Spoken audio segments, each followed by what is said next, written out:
कृषी सचिवांपर्यंत आणि कृषी मंत्र्यांपर्यंत सगळे हप्ते घेतात, पैसे घेतात। हे मी पुराव्यासहित पुढच्या आठवड्यामध्ये पुण्यामध्ये सांगणार आहे, कोणता अधिकारी किती पैसे घेतो, किती रक्कम घेतो। प्रति बॅग प्रमाणे हे लोक पैसे घेतात, प्रति बॅग प्रमाणे। शेतकरी मेला तरी चालेल, पण अनेक अधिकाऱ्यांची मक्तेदारी आहे कृषी विभागातल्या, आणि हे या बियाणे कंपन्यांकडून शेकडो कोटींचा मलिदा दरवर्षी जमा करतात। उलट ती बोगस बियाणं निघलं, शेतकऱ्याचं नुकसान झालं, तर ती संधी आहे कृषी विभागातल्या अधिकाऱ्यांसाठी पैसे वसूल करण्याची। आमच्याकडे पण सगळी माहिती आहे। कृषी मंत्री महोदयांना आणि मुख्यमंत्र्यांना सांगतो, 1966चा सीड ऍक्ट बदला, कॅबिनेटमध्ये निर्णय घ्या, कायदा करा आणि जन्मठेपेची शिक्षेची तरतूद करा। ज्या बियाणे कंपन्या बोगस बियाणं विकतील त्यांची धिंड काढा, भर चौकातून नागडी त्या मालकाची। या सीड्स कंपन्यांना राजकीय वरद हस्त आहे, म्हणून शेतकऱ्यांचं वाटोळं झालं, लक्षात ठेवा। या बोगस बियाणे कंपन्यांच्या विरोधात सुद्धा आम्ही एल्गार पुकारणार आहोत, त्याचे आंदोलन घेणार आहोत। जुनी पीक विमा योजना लागू करा, ही पण आमची मागणी आहे, 1 रुपयावाली। कारण या पीक विमा योजनेमध्ये मागच्या वर्षीच्या तुलनेत 50% लोकांनी सुद्धा पैसे भरले नाहीत। पुढच्या वर्षी तर लोक भरणारच नाहीत, कारण ही विमा योजना तकलादू आहे, शेतकऱ्यांना नुकसान भरपाई मिळणार नाही। सरकारने केलेली कर्जमाफी ही कर्जमाफी नाही, ही कर्जमुक्ती नाही, ही ओटीएसची स्कीम आहे, याला तडजोड योजना म्हणतात। सरकारने आणलेली ही तडजोड योजना आहे की मुद्दल आम्ही देणार, व्याज बँका माफ करणार आणि शेतकऱ्याचं सिबिल खराब होणार, शेतकऱ्याला एज्युकेशन लोन घेता येणार नाही, शेतकऱ्याला होम लोन घेता येणार नाही, शेतकऱ्याला व्यापारी लोन घेता येणार नाही, कोणत्याही प्रकारचं पीक कर्जाशिवाय नवीन कर्ज त्या शेतकऱ्याला मिळणार नाही। याला जबाबदार कोण आहे? कोण जबाबदार आहे? आमचं म्हणणं आहे, तुम्ही 2 लाख रुपयापर्यंत सरसकट कर्जमाफी करणार होते तर ती पूर्ण कर्जमाफी करा आणि आमचं सिबिल ओके करून द्या। दिलं तर ते पूर्ण करा, द्यायचं तर उदार अंतःकरणाने द्या। शक्तीपीठ महामार्गासाठी मोर्चा निघाला नाही, कोणी मागितला नाही, बळजबरी 1 लाख कोटी खर्च करताय त्याच्यावर, आणि आम्हाला पैसे द्यायचे, तुमच्या तिजोरीत पैसे नाही। सरकारच्या तिजोरीत पैसे नसतील तर पुढचे 5 वर्ष आमदारांनी पगार घेऊ नये, शासकीय कोणताही भत्ता आमदारांनी घेऊ नये, सरकारी अधिकाऱ्यांचे पगार 25% आणा, क्लास 1 अधिकाऱ्यांचे प्रधान सचिव असतील, कलेक्टर असतील, सुपर क्लास 1 असतील, त्यांचे पगार 25% आणा। तिजोरीत खणखणाट आहे तर सगळ्यांनी सोसूया ना, आम्हीच का सोसायचं? शेतकऱ्यांनीच का सोसायचं? सगळ्यांनी सहन करू, काय अडचण आहे? सरकारच्या तिजोरीवरचा ताण हा फक्त शेतकऱ्यांनी सोसायचा का? आम्हीच सगळं सहन करायचं का? हे चालणार नाही। सरकारनं 2 लाखापर्यंत पूर्ण कर्जमाफी करावी, आमचं तर म्हणणं आहे सरसगट करावी, पण देताय 2 लाख तुम्ही तर जरा उदार अंतःकरणाने द्या, सिबिल आमचं खराब होऊ देऊ नका। रेग्युलर कर्ज भरणाऱ्या शेतकऱ्यांनी काही गुन्हा केला का? त्यांना पण 2 लाख रुपयापर्यंत अनुदान मिळालं पाहिजे। आयटीआर भरणारे जे शेतकरी आहेत, जे इतर कर्ज मिळण्यासाठी आयटीआर भरतात, त्यांचाही समावेश या कर्जमाफीमध्ये झाला पाहिजे। बँकांनी परस्पर पुनर्गठन केलंय शेतकऱ्यांच्या कर्जाचं, त्या शेतकऱ्यांचाही समावेश पुनर्गठनवाल्या कर्जमाफीत झाला पाहिजे। आणि तिन्ही कर्जमाफीतून जे लोक सुटले, पवार साहेबांची कर्जमाफी, फडणवीस साहेबांची कर्जमाफी, उद्धव साहेबांची कर्जमाफी, तिन्ही कर्जमाफीतून सुटलेल्या लोकांचा समावेश या कर्जमाफीमध्ये करा, अशी आमची मागणी आहे। आणि याच्यासाठी आम्ही मोठं आंदोलन या येणाऱ्या काळामध्ये उभं करणार आहोत। एका विद्यार्थिनीने, अतिशय छोट्या विद्यार्थिनीने मोदींना शिव्या घातल्या, तर मोदींनी रात्री 2 वाजता व्हिडिओ केला। आपण सगळ्यात जास्त शिव्या केंद्र सरकारला आणि राज्य सरकारला तर शेतकरी घालतायत, फक्त शेतकऱ्यांकडे सोशल मीडिया नसल्यामुळे ते तुमच्यापर्यंत पोहोचत नाही। शेतकऱ्याच्या बायका सगळ्यात जास्त शिव्या घालतायत यांना, यांच्यापर्यंत जर तुम्ही कॅमेरा घेऊन गेले तुमचे मीडियाचे, तर सगळ्यात जास्त घाणेरड्या शिव्या यांना पडतील। त्या शिव्यांचं आम्ही समर्थन करत नाही, पण महाराष्ट्रातला शेतकरी आत्महत्याच्या उंबरठ्यावर आहे, अडचणीत आहे, किंबहुना रोज 10 ते 15 शेतकरी आत्महत्या करतात, पण या सरकारला जाग यायला तयार नाही। म्हणून आमचं म्हणणं आहे की आता ठोकाठोकीचं आंदोलन हाती घ्यावं लागणार आहे। यांनी बऱ्या बोल्यानं या कर्जमाफीमध्ये सुधारणा केल्या तर ठीक आहे। आम्ही काय मागतोय ठीक आहे, आम्ही म्हणत होतो सरसकट कर्जमाफी करा, तुम्ही म्हटलं आम्ही 2 लाखापर्यंत करतो, आम्ही तेही कसं बसं आळेबळे ॲग्री केलं, पण ते तुम्ही पूर्ण करा ना. समजा माझ्याकडे 1.5 लाख रुपयाचं कर्ज आहे बँकेचं, तर 1.5 लाख सरकारने भरावे ना. सरकार म्हणतं आम्ही 70,000 भरणार, वरचे पैसे बँका OTSमध्ये सोडून देणार. मग आमचं सिबिल खराब झाल्यावर आम्हाला एज्युकेशन लोन मिळणार नाही, बाकी इतर लोन मिळणार नाही. म्हणून आमचं म्हणणं आहे की पूर्ण पैसे सरकारने भरावेत. आणि तिन्ही कर्जमाफीतून जे लोक सुटले, एक पवार साहेबाच्या काळातली कर्जमाफी, एक फडणवीस साहेबाच्या काळातली कर्जमाफी, एक उद्धव साहेबाच्या काळातली कर्जमाफी, तिन्ही कर्जमाफीतून सुटलेल्या लोकांना या कर्जमाफीमध्ये समाविष्ट करा. ITR भरणारे जे शेतकरी आहेत त्या शेतकऱ्यांना सुद्धा कर्जमाफीचा लाभ द्या. मयत शेतकरी जे आहेत त्यांच्या वारसांना कर्जमाफीचा लाभ द्या, ही पण आमची मागणी आहे. आणि रेग्युलर कर्ज भरणाऱ्या शेतकऱ्यांना 50,000 नाही तर 2 लाख रुपयाचं प्रोत्साहन अनुदान द्या. त्यांनी रेग्युलर कर्ज भरून चूक केलेली नाही, ही आमची मागणी आहे. आणि याच्यासाठी आमचा लढा उभा राहणार आहे. जोपर्यंत न्याय मिळणार नाही तोपर्यंत लढाई थांबणार नाही. सरकारच्या बुडाखाली आग लावू, सरकारमधल्या मंत्र्यांना रस्त्यावर फिरता येणार नाही, अशा पद्धतीचं शेतकऱ्यांचं आंदोलन येणाऱ्या काळामध्ये असणार आहे.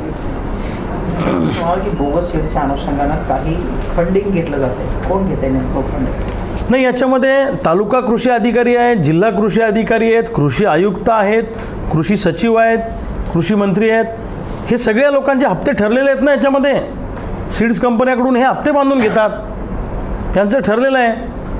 प्रति बॅगप्रमाणे पैसे घेतात. हे समजा एखाद्या सीड्स कंपनीचं बोगस बियाणं निघालं तर शेतकऱ्यांना कंपन्सेशन देऊ नका, आम्ही तुम्हाला कारवाई करणार नाही तुमच्यावर, तुम्ही आमचे पैसे आणून द्या प्रति बॅगप्रमाणे. मग एखादी कंपनी जर 50 लाख बॅग विकत असेल, 70 लाख बॅग विकत असेल, तर त्याच्याप्रमाणे त्यांचे पैसे ठरलेले असतात. ते सगळं आम्हाला यांचे रेट पण माहीत आहे ना. आणि कुणाच्या आशीर्वादानं सुरू आहे हे पण आम्हाला माहीत आहे. राज्य सरकारमध्ये एवढ्या मोठ्या प्रमाणात जर बोगस बियाणं विकलं जाते ते सहज थोडी विकलं जाते.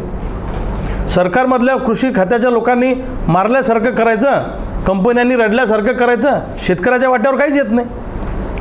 आणि जेवढे पैसे तुम्ही घेताय आता हप्त्याच्या माध्यमातून ते घेऊ नका, शेतकऱ्यांना कंपन्सेशन द्यायला लावा. शक्तीपीठ सुद्धा त्याच्यात गैरव्यवहार होता असं मानतो. कोण घेते नेमके गैरव्यवहार कोण करते? हे बघा, राजकारणात येऊन श्रीमंत होण्याचे जे काही सत्ताधारी लोकांचे किंवा प्रस्थापित लोकांचे जे मार्ग आहेत त्यामधला सगळ्यात महत्त्वाचा मार्ग आहे की रस्त्याचा कॉन्ट्रॅक्ट घेणे. त्यात किती पैसे आणले समजतच नाही ना.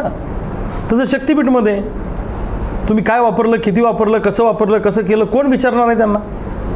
मग गरज काय त्याची? तिथे काही ट्रॅफिक जाम होतं या रस्त्यावर? अजिबात नाही. माझं म्हणणं आहे की सरकारच्या तिजोरीत पैसा नाही तर जे प्रकल्प आवश्यक नाही ते प्रकल्प सरकारने थांबवले पाहिजे आणि महाराष्ट्रातला शेतकरी जगवला पाहिजे.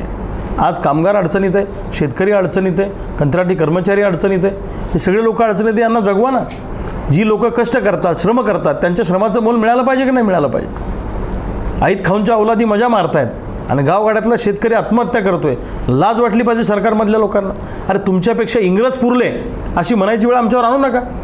इंग्रज तरी शिक्षा करताना शिस्तीत करत होते, हे आमच्यासारख्या चळवळीतल्या कार्यकर्त्यांवर खोट्या केसेस करतात. आता हे आमचे गजानन कावरकर मराठवाड्याचे अध्यक्ष आहेत क्रांतिकारी शेतकरी संघटनेचे, यांना तडीपारीची नोटीस दिली. 1 वर्षासाठी तडीपार, आंदोलनं करता म्हणून, तुमच्यावर गुन्हे दाखल आहेत म्हणून. अरे आम्ही सामान्य माणसासाठी आंदोलनं करतो, आम्ही रस्ता रोको करतो, आम्ही उपोषण करतो, मग सामान्य माणसाच्या बाबतीत आवाज उठवायचा नाही का? आम्ही तर तडीपारीला घाबरत नाही.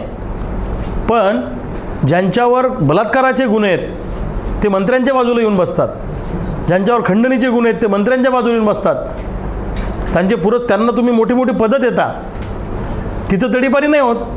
पण दुर्दैव असं आहे की पोलीस खात्यातले पण काही अधिकारी हे सत्ताधारी लोकांचे चमचे झालेले आहेत. स्वतःच्या पोस्टिंग टिकवण्यासाठी, बदल्या हव्या तशा मिळण्यासाठी हे लोक सत्ताधारी आमदार खासदारांचे पाय चाटतात आणि तशा पद्धतीने ते म्हणतील तशा कारवाया करतात. गजानन कावरखेवर एकही केस भांडणाची, चुकीची, बलात्काराची, दरोड्याची नाही आहे. ज्या काही केसेस आहेत त्या आंदोलनाच्या आहेत. मग चळवळीतली माणसं टिकली पाहिजे का नाही टिकली पाहिजे? दिल्लीमध्ये आंदोलन करणाऱ्या विद्यार्थ्यांवर तुम्ही 307 सारखे गुन्हे दाखल केले, त्यांना शब्द दिला की आम्ही पोलीस कारवाई करणार नाही, आणि आता मात्र त्यांना शोधून शोधून पोलीस त्या ठिकाणी पोलीस स्टेशनला आणतात. हे चालणार नाही. दिल्लीतल्या विद्यार्थ्यांवर दाखल झालेले गुन्हेसुद्धा मागे घेतले पाहिजे. आणि आमच्या कार्यकर्त्यांवर ज्या तुम्ही तडीपारीच्या नोटिसा दिल्या, तडीपाऱ्या काढल्या, त्या जर तुम्ही मागे घेतल्या नाही तर तुम्हाला दणका दाखवून देऊ आमचा काय असतो. कुत्र्याला दगड मारलं तर कुत्रं दगडाला डसतंय, पण वाघाला दगड मारला तर वाघ दगडाला डसत नाही. ज्यांनी दगड मारायला लावला त्याचं नड धरतो. तसं ज्या लोकांनी आमच्या कार्यकर्त्यांवर तडीपारीच्या कारवाया करण्याचा त्या ठिकाणी छंद बांधलेला आहे, सुपारी घेतलेली आहे, त्या नेत्यांच्या खुर्च्या उद्ध्वस्त करू, त्यांच्या घरासमोर जाऊन बसू. आम्ही सोडणार नाही यांना. कोण नेता आहे? हे सत्ताधारी पक्षाचे नेते आहेत ना. कोण पण स्पेसिफिक नाव कोण नाही, त्या भागातले सत्ताधारी पक्षाचे नेते आहेत. आता यांच्या भागात ते आमदार आहेत तानाजीराव मुटकुळे भाजपचे, त्यांनी यांची तडीपारी घडून आणली. आम्हाला सांगितलं ना अधिकाऱ्यांनी.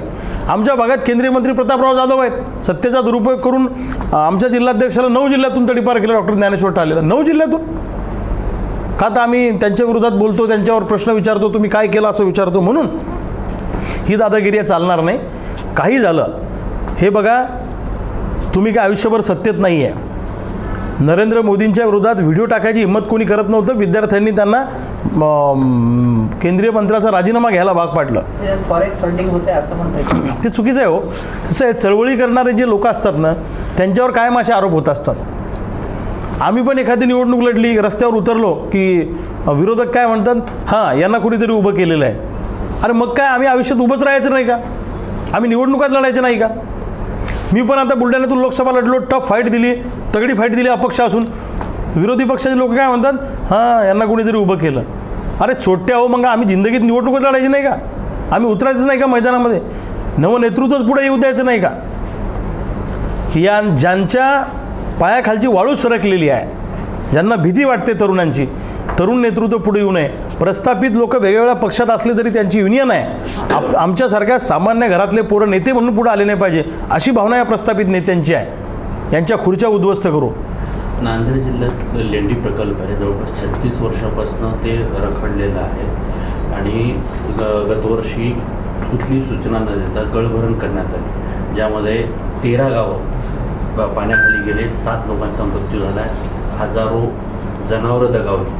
तरीसुद्धा त्याची नुकसान भरपाई जी आहे ते शेतकऱ्यांना, तिथल्या नागरिकांना मिळाली नाही आणि जवळपास 13 गावातल्या शेतकऱ्यांनी हजारो हेक्टर जमीन त्या तलावासाठी दिली. शासन नियम सांगते की कुठलाही प्रकल्प 33 वर्ष जर रखडला तर तो पुन्हा एकदा डिस्ट्रॉय करण्यात यावा, पण त्याची नियमावली इथं पाळल्या जातात. 36 वर्ष पूर्ण होतात. ज्या उद्देशासाठी शेतकऱ्यांच्या जमिनी दिल्या जातात, तो विशिष्ट कालावधीमध्ये तो प्रकल्प झाला नाही तर त्या जमिनी परत दिल्या पाहिजे, हा सरकारचा नियम आहे. त्यामुळं अशा पद्धतीनं जर शेतकऱ्यांवर अन्याय होत असेल तर त्या शेतकऱ्यांच्या पाठीशी क्रांतिकारी शेतकरी संघटना खंबीरपणे उभी आहे. प्रसंगी त्यांच्यासोबत आंदोलनात आम्ही सगळ्यात पुढे उभे राहू. आणि उद्या जर सरकारने पोलिसाच्या माध्यमातून गोळ्या घालायचा प्रयत्न केला तर पहिली गोळी झेरायला आमचे क्रांतिकारीचे मावळे तयार असतील. ज्या शेतकऱ्यांवर अन्याय होतोय त्या शेतकऱ्यांच्या पाठीशी आम्ही खंबीर आहोत, त्यांनी घाबरण्याचं काही कारण नाही. हाही एक प्रकल्प आहे. आणि तुमच्या हिमायतनगरमधला ते कामेरी गाव वगैरे, तो कामारी तिकडचाही तो कोणता प्रकल्प आहे, त्याही भागामध्ये जवळपास 50-55 गावातला त्या प्रकल्पाला विरोध आहे. पण त्या भागातले सत्ताधारी पक्षाचे जे आमदार आहेत ते जबरदस्तीनं तो प्रकल्प त्या ठिकाणी ठेवू पाहतायत, मस्तकी मारतायत, चालू देणार नाही. शेतकऱ्याच्या परवानगीशिवाय 1 इंच जमीन जरी तुम्ही प्रकल्पासाठी किंवा महामार्गासाठी घेण्याचा प्रयत्न केला तर रक्ताचे पाट वाहतील, पण 1 इंच जमीन आम्ही जबरदस्ती घेऊ देणार नाही. आम्ही लेकरापेक्षाही जास्त जीव त्या जमिनीला लावतो. तुमची दादागिरी आम्ही चालू देणार नाही. ही लोकशाही आहे. छत्रपती शिवाजी महाराजांचं ही भूमी आहे. या भूमीमध्ये अन्याय अत्याचार जर कोण करत असेल तर आम्ही हे चालू देणार नाही. प्रसंगी फासावर जायची वेळ आली तरी चालेल, पण लढाई जारी रहेगी. या प्रकल्पग्रस्तांच्या पाठीशी आम्ही खंबीरपणे उभे आहोत. नाशिकच्या कुंभमेळ्याला हजारो कोटीचा निधी आलाय, तरी पूर्ण नाशिक जे आहे ते खड्ड्यामध्ये गेले आहेत. 5 जणांचा तिथं मृत्यू झालेला आहे मॅनहोलमध्ये पडून. मी मगाही सांगितलं, आत्ताही सांगतो की ज्या गोष्टीसाठी हा सगळा निधी येतो त्याचा खर्च तितका होतो का? कुणी कुणी कुंभमेळ्यामध्ये कॉन्ट्रॅक्ट घेतले त्याची यादी आमच्याकडे आहे ना. आम्हाला माहीत आहे ते कोणत्या कोणत्या लोकांना तुम्ही कुंभमेळ्यामध्ये कशाचे कॉन्ट्रॅक्ट दिले, तेही आम्ही आता समोर आणू लवकरच. मग ज्या गोष्टीसाठी तुम्हाला निधी दिला त्या गोष्टीसाठी जर त्याची अंमलबजावणी होत नसेल, ते वापरले जात नसेल, तोही भ्रष्टाचार आम्ही बाहेर काढू. आता बघा, आता लोकांमध्ये आंदोलन करण्याचा कॉन्फिडन्स आला आहे की विद्यार्थी जर केंद्र सरकारला झुकू शकतात तर भीती निघून गेली आहे. पहिले लोक काय म्हणायचे, आंदोलन करके कुछ होता नहीं, रस्त्यावर येऊन काही होत नाही. अरे आम्ही त्यांना सांगायचो की होणार, आज नाही झालं तर उद्या होईल. मी तुम्हाला सांगतो, कुंभमेळ्यामध्ये जो पैसा सरकारकडनं आला त्याच्या रुपयाचा हिशोब आम्ही घेतल्याशिवाय राहणार नाही. आणि त्यात जर भ्रष्टाचार मोठ्या प्रमाणामध्ये झाला. नमस्कार शेतकरी मित्रांनो, शेतकऱ्यांसाठी पुन्हा एक महत्त्वाची अशी बातमी आलेली आहे. शेतकरी मित्रांनो, रविकांत तुपकर यांनी मोठी घोषणा केलेली आहे.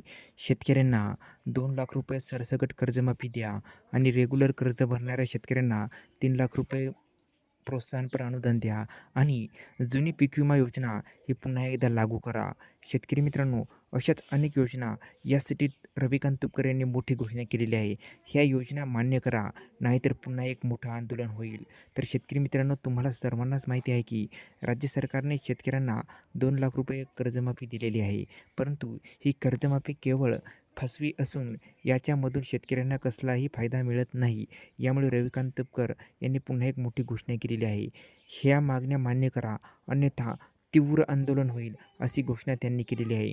म्हणजे शेतकरी मित्रांनो, तुम्हाला सर्वांनाच माहिती आहे की आपल्या राज्य सरकारने शेतकऱ्यांना कर्जमाफी दिली, परंतु या कर्जमाफीतून अनेक शेतकरी हे वंचित राहत आहेत आणि या वंचित राहिल्यामुळे अनेक शेतकरी आत्महत्यासुद्धा करत आहेत. यामुळे शेतकरी मित्रांनो, राज्य सरकारने ही घोषणा केलेली आहे. या घोषणेतून शेतकऱ्यांना कसलाही फायदा होत नाही. त्यामुळे रविकांत तुपकर यांनी पुन्हा मोठी घोषणा केलेली आहे. शेतकऱ्यांना 2 लाख रुपये सरसकट कर्जमाफी करा, रेग्युलर भरणाऱ्या शेतकऱ्यांना 3 लाख रुपये प्रोत्साहनपर अनुदान द्या आणि जुनी पीक विमा योजना ही पुन्हा एकदा नव्याने लागू करा. अशा अनेक योजनेसाठी रविकांत तुपकर यांनी मोठी घोषणा केलेली आहे. शेतकरी मित्रांनो, या व्हिडिओमध्ये रविकांत तुपकर नेमके काय म्हणाले तुम्ही या व्हिडिओमध्ये बघितलंच असेल. तर शेतकरी मित्रांनो, हा व्हिडिओ प्रत्येक शेतकऱ्यापर्यंत नक्की पोहोचवा, जेणेकरून त्यांनासुद्धा ही माहिती कळेल. आणि तुम्ही जर का आपल्या चॅनलवरती नवीन आला असाल तर आपल्या चॅनलला लाईक, शेअर अँड सबस्क्राईब करायला विसरू नका, जेणेकरून यांनासुद्धा माहिती कळेल. तर शेतकरी मित्रांनो, भेटूया नवीन व्हिडिओमध्ये. जय हिंद, जय महाराष्ट्र.